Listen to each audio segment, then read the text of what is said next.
Gisel, que acompanha muito essa variação aí de assuntos no Facebook, na internet como um todo, Gisel, o que dá para a gente extrair disso e por que se avolumou tanto essa discussão, na tua opinião?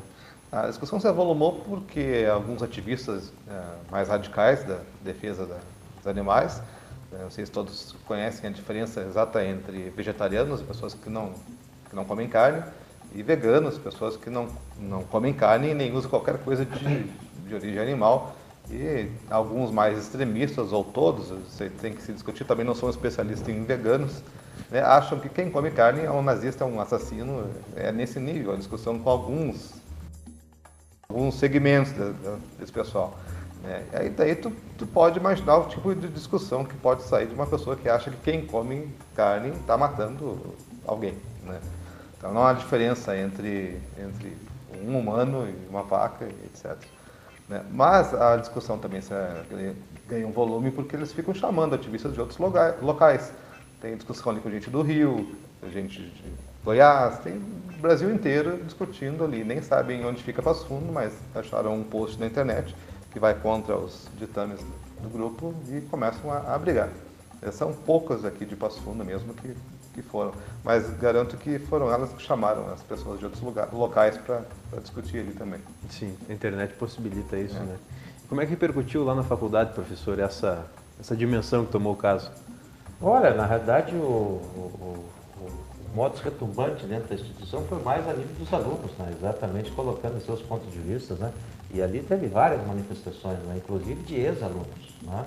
Mas o interessante, talvez do lado positivo, né, Gisel, dessa discussão é exatamente a possibilidade de a gente estar aqui hoje discutindo, né?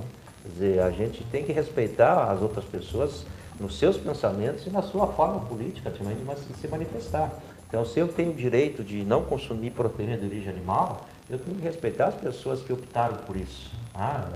E nem por isso eu vou discriminar as pessoas por esse aspecto. Inclusive, nós temos alguns alunos, né, do curso de Medicina Veterinária que são vegetarianos, né? E a gente discute exatamente esses pontos de vista. Por que levou a pessoa a ser vegetariana? Porque o animal sente dor, porque está vivo, porque não sei o que. Bom, mas vamos levar então para o lado dos vegetais. Os vegetais também não sentem dor. E aí a gente pergunta, bom, se você vive, né? O que você comeu hoje, né, para te deixar vivo com esse estado saudável que você se encontra? Alguém provavelmente deve ter, né, sofrido o processo de morte, né, para que você... Então depende do ponto de vista e a forma como você encara essa situação. Talvez se a gente conseguisse chegar, né, num termo que a gente conseguisse fazer a própria fotossíntese, né, fazer o próprio alimento através de transmissão de um cloroplasto de uma planta para a nossa célula, e a gente pudesse sentar no sol e sintetizar o próprio alimento, a gente poderia talvez dizer algumas outras bobagens aí, né? Porque cada um tem as suas verdades e as suas bobagens, né? Já tentaram, mas não deu certo. Já tentaram e não deu certo. Então talvez esse aspecto, né, chegue nesse ponto, né? Então a universidade, eu acho que é o meio, Matheus, né, de discussão de assuntos desse tipo. Que bom que a mídia, né, participou, né? E que a gente tem a oportunidade de discutir com essas pessoas. Logicamente, alguns a gente não vai convencer, independente do tipo de argumento, mas a ideia é que a população tenha conhecimento. Qual é o papel do médico veterinário? Médico veterinário não é açougueiro é outra profissão, né, que não tem aspectos negativos de desmerecimento também. Né?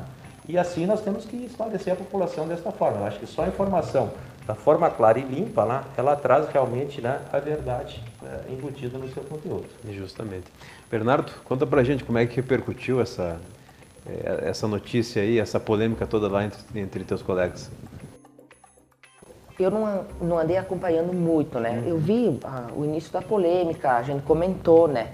Só que, sabe, eu deixei mais de lado, preferi não comentar, até envolveram religião, né? Essa história, porque do abate de animais, né? E como foi falado do médico veterinário, porque consideram como um açougueiro, mas na realidade não é, né? Mas assim, eu acho que muitos falam assim, mas eles não conhecem a realidade do que é, né? Até ex-estudantes da faculdade, muitos falavam assim, num jeito culpando, né? Só que eu acho que não deveria ser, deveriam ter um conhecimento mais amplo, que nem desse caso, né? Mas eu acabei, eu não dei minha opinião, comentei com a turma, não postei nada em redes sociais. De fato é algo que muita gente, como foi dito, Gisele, foi para comentar sem ter esse embasamento técnico todo, né? Falaram até em falta de ética do profissional por estar fazendo aquilo.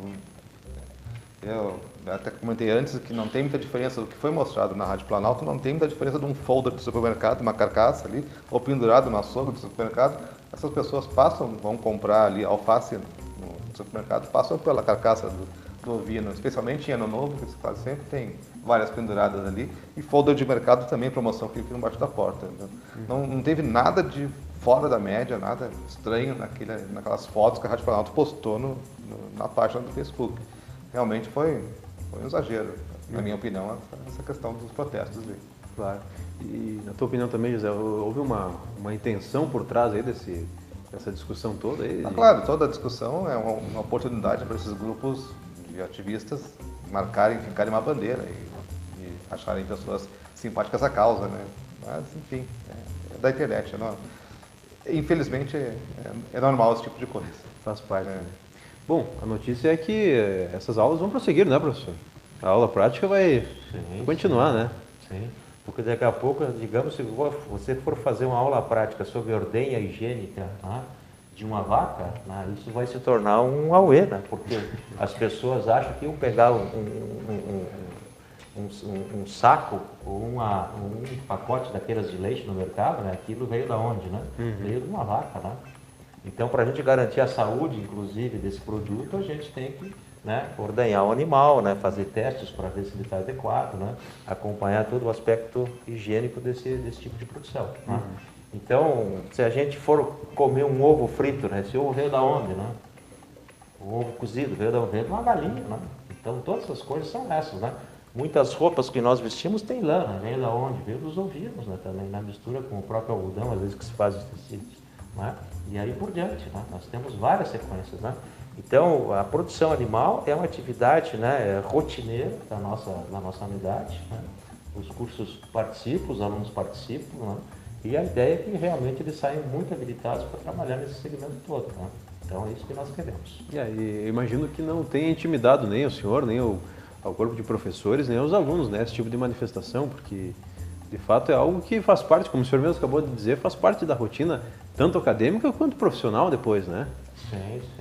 Então, a atividade prática das disciplinas, elas são feitas, não há modificação nenhuma em relação, a gente vai continuar dentro da mesma perspectiva, porque isso, na realidade, José, é exatamente aquele aspecto ético, Nós temos que formar um aluno que realmente ele consiga realizar as atividades que devem ser dentro dos preceitos estabelecidos, da ética, da legislação, da criação adequada dos animais, do abate humanizado, para que a gente atenda realmente os princípios da profissão em si, e que esteja integrado na sociedade como um profissional importante em todos esses aspectos. Certo. Da minha parte, só me enche de orgulho de ter dentro da cidade aqui, tem tantos problemas, às vezes, e está aqui um curso de veterinária com 500 e poucos alunos, com atividades que são tão boas assim e continuem com essa força aí. Mas aproveitando o gancho, um assunto que está muito importante nesse momento, já não é mais sobre ativismo, sobre o post da Planalto, mas sobre a fiscalização de produtos de origem animal. Está se falando hoje em fiscalização privada. O que você acha desse tipo de coisa? Continua tudo na mão do governo ou acha legal abrir para iniciativa privada? Bom, eu talvez voltaria a dizer, talvez a pessoa mais ou menos indicada seja eu para falar sobre isso, porque na verdade eu sou muito mais um consumidor que um outro aspecto ligado à parte da fiscalização. Mas a fiscalização ela tem um senão que é exatamente garantir a saúde pública. E ela, na minha opinião, ela pode ser por órgãos privados ou órgãos públicos, desde que ela cumpra a função. Qual é a função? Que os profissionais realmente fiscalizem adequadamente todos esses aspectos que garantem saúde à população. Porque independente de ser público ou privado, a pessoa tem que cumprir aquilo que está determinado. O que acontece hoje em termos de governo, em termos geral? A gente vê, na verdade, um problema muito grande do governo executar as tarefas que são atribuídas a ele. Vamos pegar segurança, educação e saúde. Aí, se você me dizer, ela já atendeu isso aí, bom, eu acho que pode fazer outras coisas, então. Bom, se não atendeu isso aí, eu acho que ele não consegue nem atender aquilo que está como mais importante dentro dessa atividade física do que é o Estado em si, né? Então, se não atende saúde, segurança e educação, eu acho que deixa as outras coisas, talvez para a iniciativa privada, né, sob o controle do governo, para realmente realizar e executar de uma forma adequada.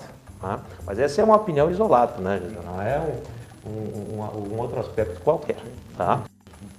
Eu tenho uma pergunta também, mas agora também saindo um pouco dessa polêmica, e até para desmistificar aqui para quem nos acompanha, em relação ao abate, professora, aquele é mito ou é verdade que o pelego não pode encostar na carne e que não deixa gosto? Pois é, mas tu sabe que quando me falaram no dia seguinte que tinha dado uma polêmica em relação a isso, né?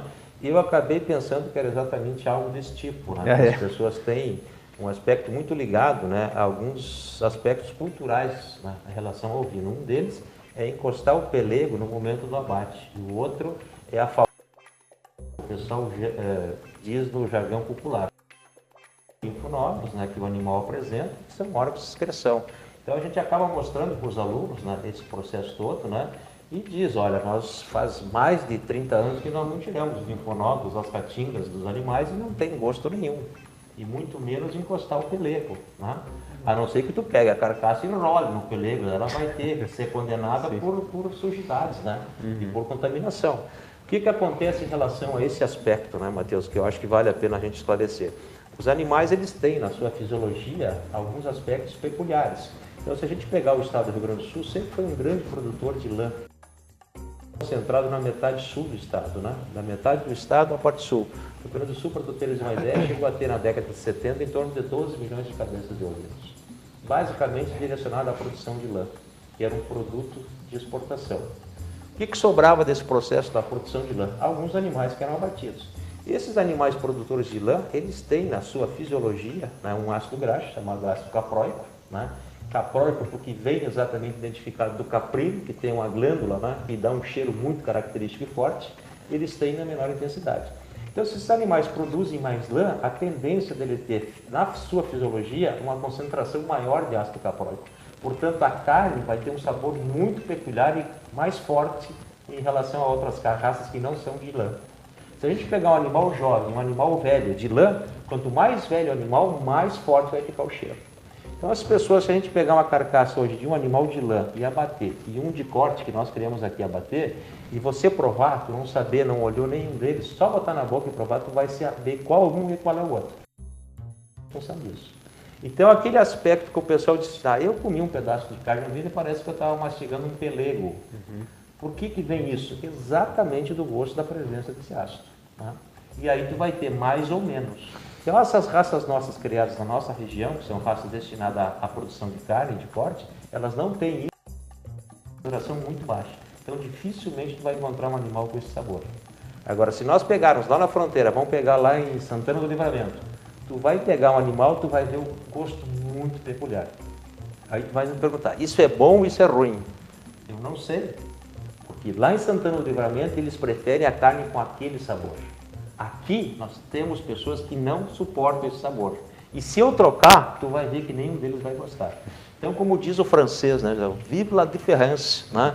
Isso que é a coisa importante, né? E isso que nós temos que valorizar. Nem todas as pessoas precisam gostar das mesmas coisas. Nós temos que ter coisas diferentes e variar esses aspectos, porque exatamente esse é o aspecto cultural. Então, se a gente pegar lá um animal, é uma coisa, pegar aqui é outra. E isso tem uma validade, em termos cultural, muito representativa. Tá?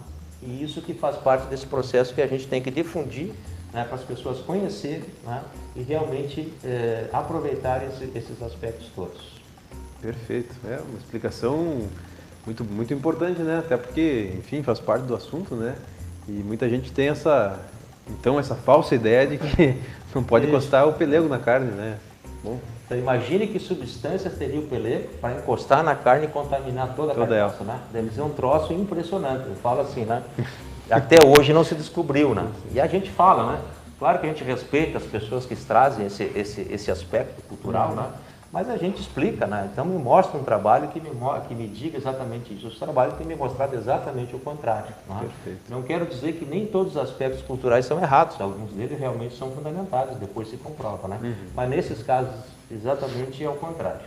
Muito bem. Professor Hélio Carlos Rocha, muito obrigado pela sua disponibilidade de vir aqui participar da nossa transmissão hoje, aqui do Locus, para trazer a verdade, né, do que acontece lá nas aulas da Faculdade de Agronomia e Medicina Veterinária da UPF. Obrigado, professor. Muito obrigado. Nós que agradecemos. Em outras oportunidades, se assim se fizer necessário, né, José? A gente volta a discutir aqui, porque é importante realmente a gente estar em contato com a comunidade num programa que é feito localmente, né, para a comunidade nossa daqui.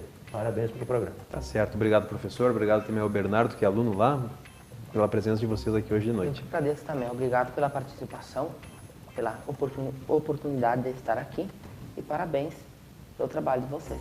Ok. Gisel, obrigado pela presença. Obrigado e seguiremos comendo churrasco de ovelha, sem problema nenhum. Sem problema, sem dúvida, né? Uma carne saborosa.